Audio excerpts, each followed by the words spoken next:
શું તમે જાણો છો ઉત્તરાયણનો અર્થ શું થાય છે?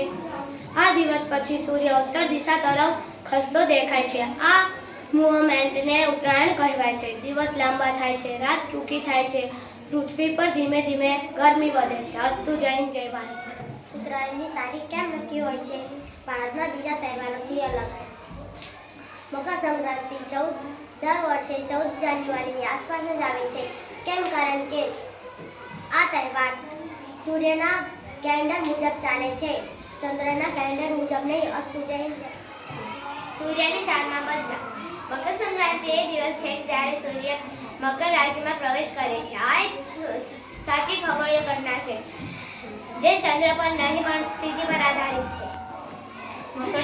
મકર સંક્રાંત શિયાળાના પાક જેવા કે ઘઉં, શેરડી અને તલ સામે મેચ થાય છે. આ વૈજ્ઞાનિક છે. અસ્તુ. જય હિન્દ, જય ભારત. ખોરાક પાછળનો લોજિક.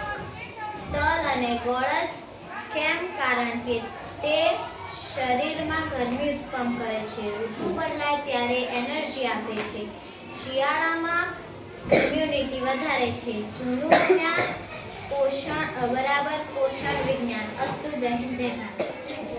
મકર સંક્રાંતિ એ સૂર્ય ઋતુઓ, માટી અને જીવનની ઉજવણી છે. એક પ્રાચીન તહેવાર જે કુદરત અને ખગોળશાસ્ત્ર સાથે પરફેક્ટ મેચ થાય છે. અસ્તુ. જય હિન્દ, જય ભારત.